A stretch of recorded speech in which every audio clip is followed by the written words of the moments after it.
Salut à tous. Allez, petit unboxing improvisé puisque il y en a peut-être qui ont suivi. Aujourd'hui, c'était un jour un peu particulier puisque je pensais pas qu'un jour dans ma vie j'attendrais plus le facteur que le Père Noël, mais bon, ma foi, pourquoi pas.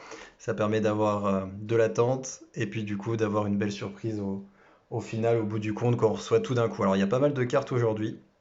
Belle réception, des cadeaux, enfin bref, voilà, je vais pas trop traîner, je vais juste vous montrer ça pour qu'on puisse partager ça un peu ensemble.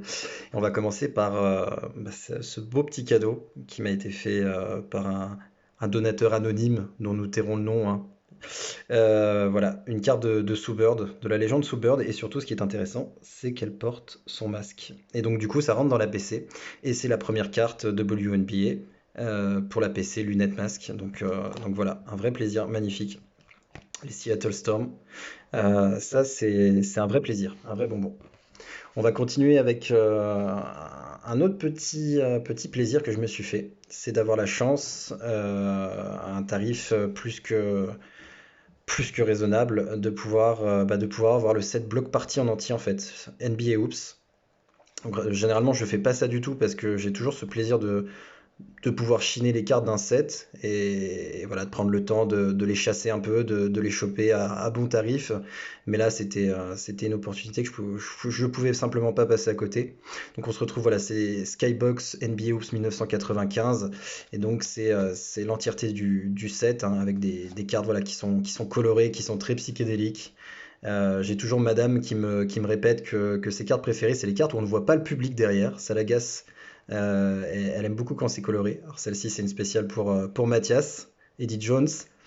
Mais voilà, ce set, il est un peu osé en termes de design. Il est magnifique. Il y a tout qui ressort, hein. Là, quand on voit les cheveux de Rodman avec le fond, enfin, c'est un petit plaisir et un plaisir non dissimulé. Donc voilà, le set est complet et c'est une belle chance. Ah, ça c'est pour notre ami Laurent, Papa Divac. Donc voilà, ça sera un beau set à ranger directement dans le classeur.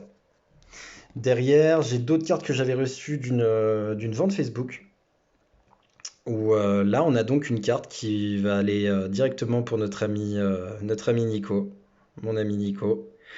Une grande île sous le maillot de Duke. Alors j'espère que tu ne l'as pas celle-ci, parce que je t'ai pas consulté avant. C'était pour te faire un petit cadeau. On verra en tout cas, elle est là. Ensuite, on a une Acetate, une Upper Deck Slam de Garnet. Très sympa,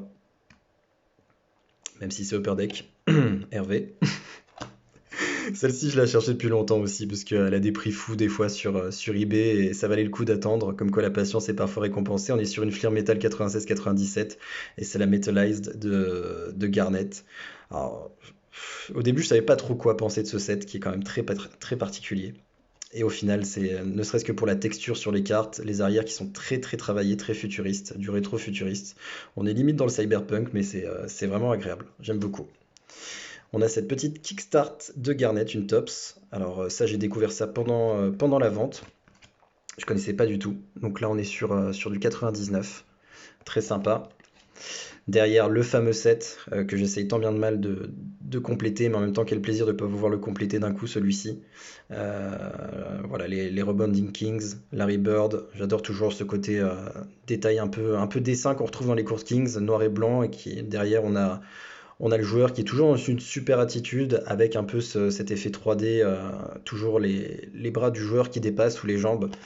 Derrière la petite anecdote, le logo, les informations sur le joueur, notamment la position de draft et l'année de draft. Enfin, c'est simple, ça permet de faire une sorte d'almanach un peu par rapport à ce que Vincent fait. Et donc on a les scoreurs, les passeurs et les rebondeurs. J'adore ce set. Voilà. Un autre cadeau pour Monsieur Nico, avec les jolis filins. Voilà, ça c'est les grandes îles Texaco USA Basketball. Alors je l'ai racheté en fait en vente puisque je l'avais ouvert dans un pack, mais malheureusement l'ouverture, les cartes collées et tout l'arrière avait été vraiment abîmé. Donc je l'ai reprise en super état. Et puis on termine avec ma première NBA Jam Session 93-94 du fameux Horace Grant. Et ce format est pas mal du tout, ouais. C'est la première fois que j'en ai une entre les mains. C'est plutôt appréciable. Alors ça doit être une tanasse à faire le set complet puisqu'à mon avis, il faut de la place dans le classeur.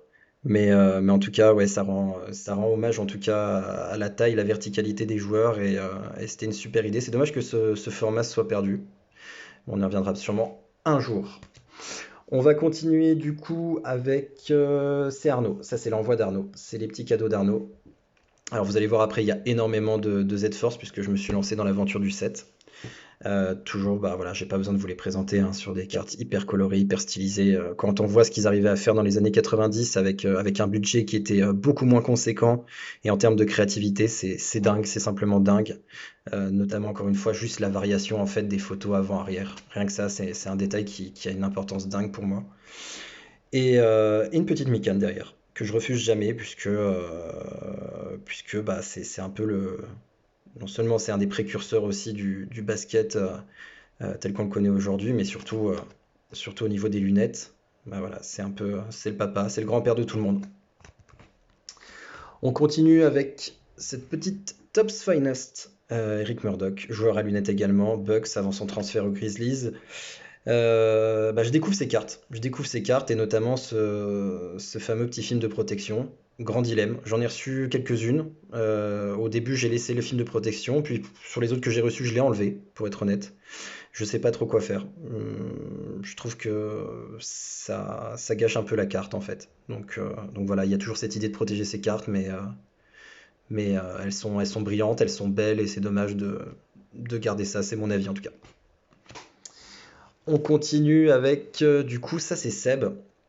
Seb qui est sur Twitter, qui collectionne les Pistons et qui avait lancé le hashtag One Day One Card, que j'essaye de suivre quand j'y pense. Et voilà, on s'est fait un petit échange et justement on s'est rencontrés à travers ce hashtag et cette idée de montrer une carte par jour. Et donc ça c'est le résultat de l'échange. Grant Lang donc sous magnifique maillot des Pistons, toujours à lunettes. Grant Lang, lunettes. Ça c'est on est sur du Oliver Miller. Oliver Miller, qui pour la petite anecdote est un des joueurs les plus lourds à jamais avoir foulé les parquets de la NBA puisqu'il est monté jusqu'à 170 kilos. Donc voilà, lunettes et joli fessier. On a notre ami Bo Outlaw, Upper Deck MVP. Alors, c'est une carte que je trouve absolument moche, pour être honnête, mais voilà, il me la faut dans le classeur, c'est comme ça. On me l'a proposé, je prends. Orlando Woodridge, alors ça c'est un style de lunettes tout à fait particulier, puisque si je peux me permettre de faire un peu l'opticien 5 minutes, c'est le seul à porter des lunettes de cet acabit-là dans ma collection. C'est vraiment imposant.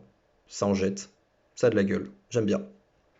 Et puis on revient sur une rookie card du coup. Donc là on est sur les Z-Force série 2 avec les rookie cards puisqu'on est sur Jérôme Williams chez les Detroit Pistons. Allez, sans transition, on enchaîne là sur du Z-Force uniquement de mémoire. Alors, je vais essayer de pas faire n'importe quoi. Hop.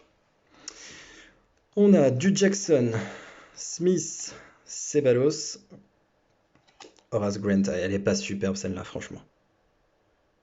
Ah, j'adore. Mutombo, hop, Abdourahim, Marcus Camby. Donc là, on est sur les rookie cards. Pareil, c'est toujours ce petit aspect sympa qu'on retrouvait sur certaines rookie cards. J'avais une Kobe aussi, un peu comme ça à l'époque, où il y a ce petit patch là. Ça distingue tout de suite le côté RC. On est sur Roy Rogers, Antonio McDyess et Jerry Stackhouse. Stackhouse et non pas Steakhouse. On enchaîne avec... Ça, c'était un échange également. Un trade qui avait été fait, c'est pareil. Voilà, on en parlait tout à l'heure, les Metal Universe. Voilà, là c'est Kevin Garnett qui a décidé de dunker une grue. Je sais pas trop quoi en penser. En vrai, je la trouve fun. Je la trouve fun. J'aime bien, c'est sympa, ça change. J'aime bien tout ce qui est assez original. C'est, ça a le mérite vraiment du côté atypique. Et il y en a certaines de cette. Alors, c'est pas celle où. Parce je crois qu'il y a une année. Alors, si je dis pas de bêtises, je suis pas expert, mais il y a une année ville et une année qui est dans l'espace avec les planètes, le cosmos, etc. Bon, celle-ci est beaucoup moins bien que l'autre, mais l'autre, on a des cartes complètement dingues, hein. Notamment, je pense à la Rodman de mémoire. Je l'ai comme ça en tête. Allez jeter un œil pour ceux qui connaîtraient pas. Même si je pense que vous connaissez, puisque vous êtes tous bien plus vieux que moi. Et je suis fier de le rappeler. On enchaîne avec donc l'ami Wright. Sharon Wright des Raptors. Toujours en Z-Force, Grant Hill et Anthony Mason. Voilà. Et on va terminer donc avec le clou du spectacle. Roulement de tambour. On est sur 2 enveloppes envoyées par le copain Florian. Donc on est sur une George Mikan. Alors celle-ci, elle compte Parce que Mikan, forcément, on n'a pas beaucoup de visuels sur les cartes, c'est toujours les mêmes visuels. C'était un peu la mode du Panini 2021 avant Panini 2021, avant le Covid. Et là, on a un visuel qui change des autres, pour le coup. Alors, soit c'est une photo qui doit être zoomée, mais en tout cas, ça donne une autre dimension un peu à ce joueur. On a celle-ci qui est tout bonnement superbe. Là, pour le coup, le sourire, les lunettes, la banane, magnifique. Ça, c'était lors du. Si je dis pas de bêtises, c'était le break d'Hervé, hein. C'était le break de Noël. On est sur l'UD. C'était 94-95, ouais, les SPX. SP. Et voilà. Et on arrive sur le clou du spectacle. Tadadam. La RC Iverson et RC Realen du set Skybox. Et là, qu'est-ce qu'elles sont belles. C'est beau. Ça m'émeut. Regardez-moi ces joueurs. Ah là là. Enfin voilà, je vous retiens pas plus longtemps parce que j'avais dit que ça durait pas longtemps, mais ça fait tout pile 11 minutes. Je vais devoir découper la vidéo, mais en tout cas c'était super sympa et peut-être à d'autres vidéos.